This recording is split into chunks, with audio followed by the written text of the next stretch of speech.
Senator Stevenson, Senator Johnson, Mr. Butler, Senator Symington, Senator Humphrey, Speaker Rayburn,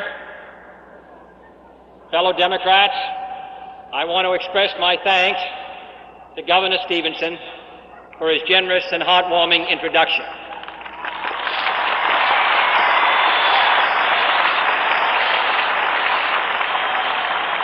It was my great honor to place his name in nomination at the 1956 Democratic Convention, and I am delighted to have his support and his counsel and his advice in the coming months ahead.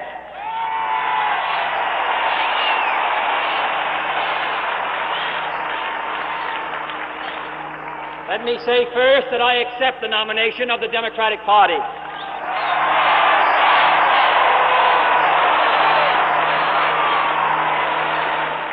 I accept it without reservation and with only one obligation: the obligation to devote every effort of my mind and spirit to lead our party back to victory and our nation to greatness. I am grateful, too, that you have provided us with such a strong platform to stand on and to run on.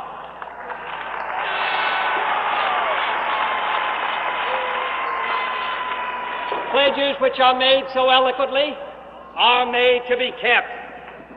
The rights of man, the civil and economic rights essential to the human dignity of all men, are indeed our goal and are indeed our first principle. This is a platform on which I can run with enthusiasm and with conviction. And I am grateful, finally, that I can rely in the coming months on many others, on a distinguished running mate who brings unity and strength to our platform and our ticket, Lyndon Johnson.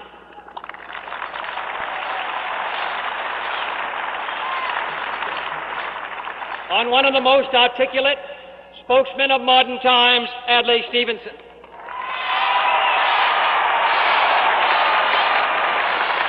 On a great fighter for our needs as a nation and a people, Stuart Symington. On my traveling companion in Wisconsin and West Virginia, Senator Hubert Humphrey.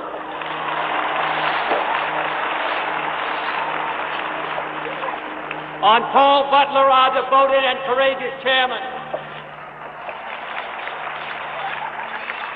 And on that fighting campaigner whose support I now welcome, President Harry Truman.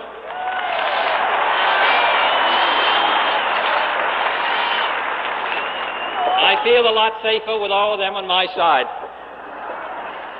And I'm proud of the contrast with our Republican competitors, for their ranks are so thin that not one challenger has dared to put his head up in the last 12 months.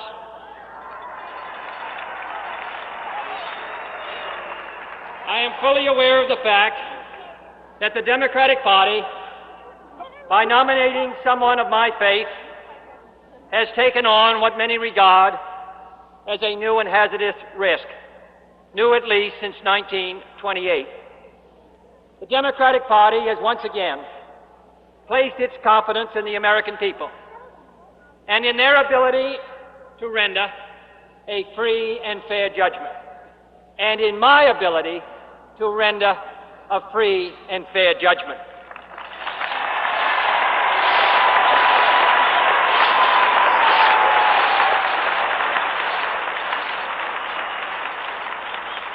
To uphold the Constitution and my oath of office, to reject any kind of religious pressure or obligation that might directly or indirectly interfere with my conduct of the presidency in the national interest.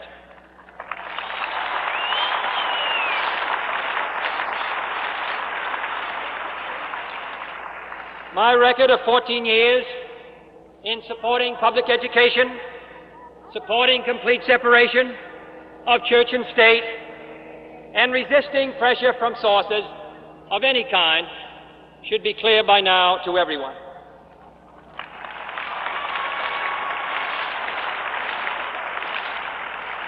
I hope that no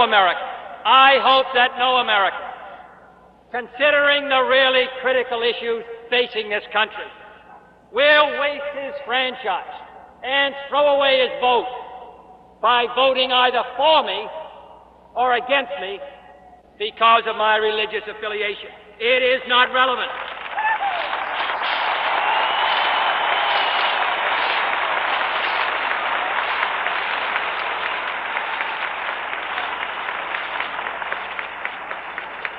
I am telling you what you are entitled to know as I come before you seeking your support for the most powerful office in the free world. I am saying to you that my decisions on every public policy will be my own, as an American, as a Democrat, and as a free man.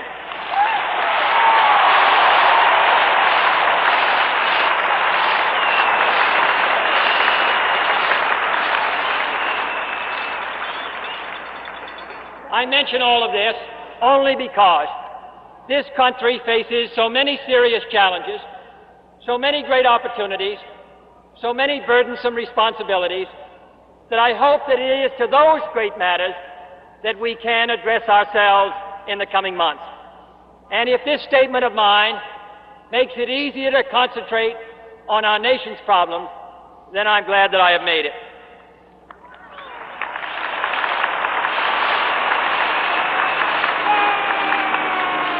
Under any circumstances, the victory we seek in November will not be easy. We know that in our hearts. We know that our opponents will invoke the name of Abraham Lincoln on behalf of their candidate, despite the fact that his political career has often seemed to show charity towards none and malice for all. We know it will not be easy to campaign against a man who has spoken and voted on every side of every issue. Mr. Nixon may feel that it's his turn now, after the New Deal and the Fair Deal. But before he deals, someone's going to cut the cards.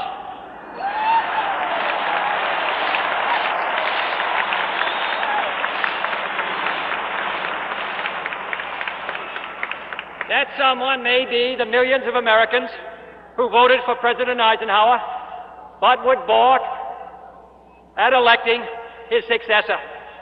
For just as historians tell us that Richard I was not fit to fill the shoes of the bold Henry II, and that Richard Cromwell was not fit to wear the mantle of his uncle, they might add in future years that Richard Nixon did not measure up to the footsteps of Dwight D. Eisenhower.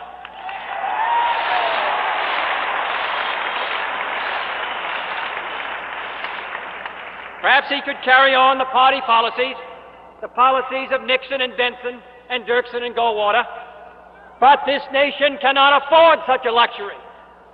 Perhaps we could afford a Coolidge following Harding, and perhaps we could afford a Pierce following Fillmore. But after Buchanan, this nation needed Lincoln. After Taft, we needed Wilson. And after Hoover, we needed Franklin Roosevelt.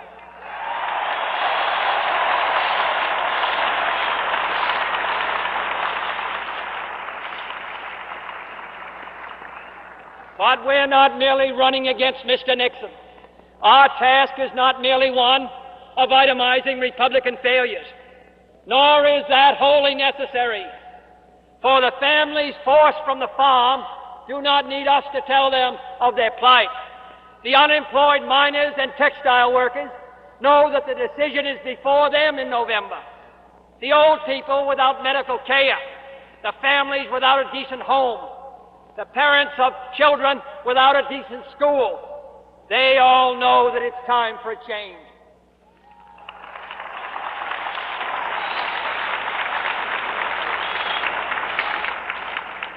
We are not here to curse the darkness.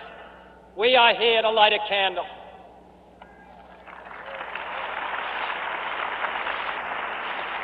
As Winston Churchill said on taking office some 20 years ago, If we open a quarrel between the present and the past, we shall be in danger of losing the future. Today, our concern must be with that future. For the world is changing, the old era is ending, the old ways will not do. Abroad, the balance of power is shifting. New and more terrible weapons are coming into use. 1/3 of the world may be free, but 1/3 is the victim of a cruel repression, and the other third is rocked by poverty and hunger and disease. Communist influence has penetrated into Asia. It stands in the Middle East and now festers some 90 miles off the coast of Florida. Friends have slipped into neutrality, and neutrals have slipped into hostility. As our keynoter reminded us, the president who began his career by going to Korea ends it by staying away from Japan.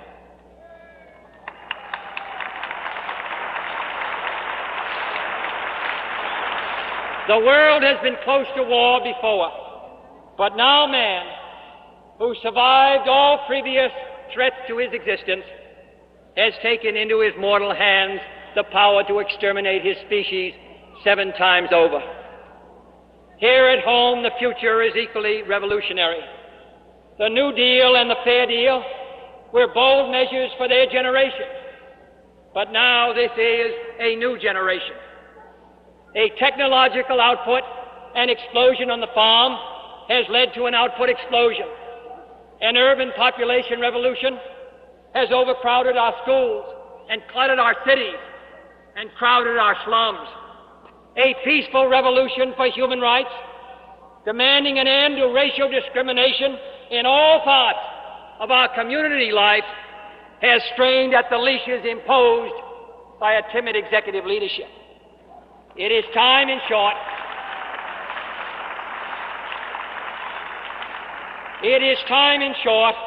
for a new generation of leadership. All over the world, particularly in the newer nations, young men are coming to power. Men who are not bound by the traditions of the past. Men who are not blinded by the old fears and hates and rivalries. Young men who can cast off the old slogans and the old delusions. The Republican nominee, of course, is a young man, but his approach is as old as McKinley.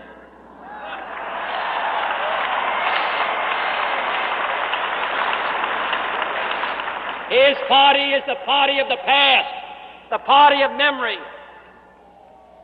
His speeches are generalities from Poor Richard's Almanac. Their platform made up of old leftover Democratic planks, has the courage of our old convictions. Their pledge is to the status quo, and today there is no status quo. For I stand here tonight, facing west, on what was once the last frontier. From the lands that stretch 3,000 miles behind us, the pioneers gave up their safety, their comfort, and sometimes their lives to build our new West. They were not the captives of their own doubts, nor the prisoners of their own price tags. They were determined to make the new world strong and free, an example to the world, to overcome its hazards and its hardships, to conquer the enemies that threatened from within and out. Some would say that those struggles are all over, that all the horizons have been explored, that all the battles have been won, that there is no longer an American frontier. But I trust that no one in this assemblage would agree with that sentiment. For the problems are not all solved, and the battles are not all won.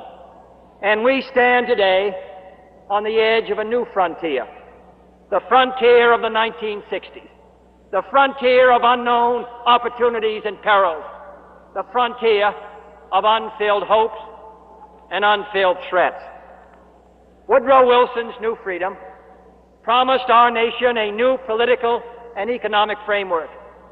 Franklin Roosevelt's New Deal promise security and succor to those in need.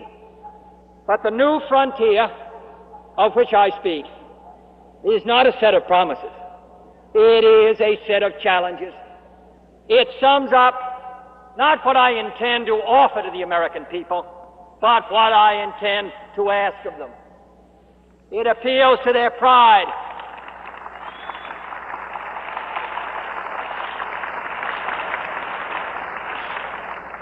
It appeals to our pride, not our security. It holds out the promise of more sacrifice instead of more security. The new frontier is here, whether we seek it or not. Beyond that frontier are uncharted areas of science and space, unsolved problems of peace and war, unconquered province of ignorance and prejudice, unanswered questions of poverty and surplus.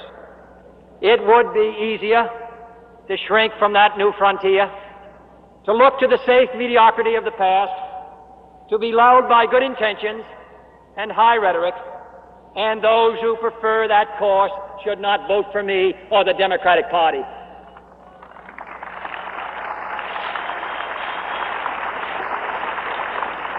But I believe that the times require imagination and courage and perseverance.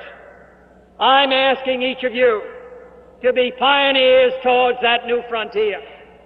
My call is to the young in heart, regardless of age, to the stout in spirit, regardless of party, to all who respond to the scriptural call, be strong and of good courage, be not afraid, neither be dismayed.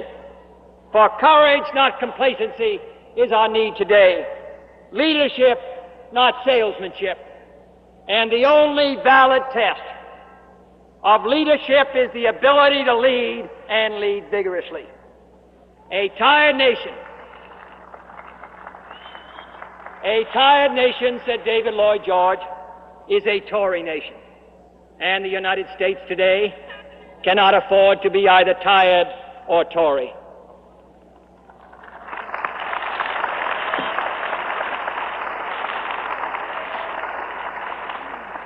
There may be those who wish to hear more promises to this group or that, more harsh rhetoric about the men in the Kremlin as a substitute for policy, more assurances of a golden future where taxes are always low and the subsidies are always high. But my promises are in the platform that you have adopted. Our ends will not be won by rhetoric, and we can have faith in the future only if we have faith in ourselves.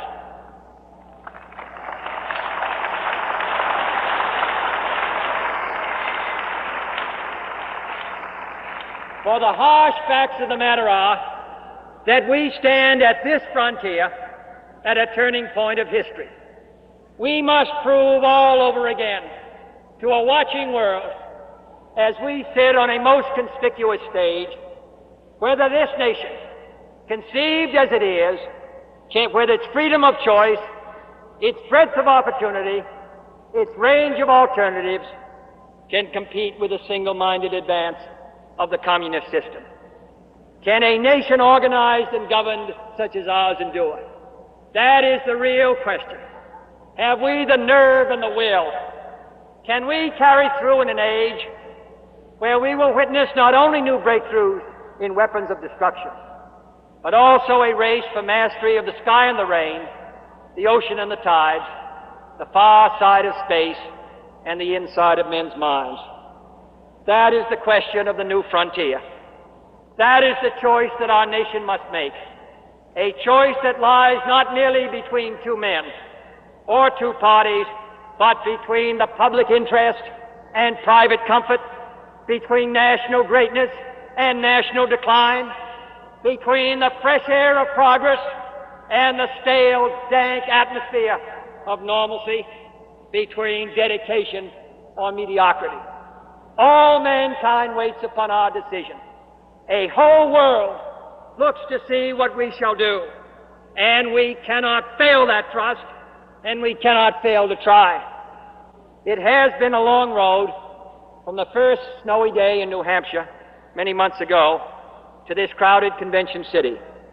Now begins another long journey, taking me into your cities and homes across the United States. Give me your help and your hand and your voice.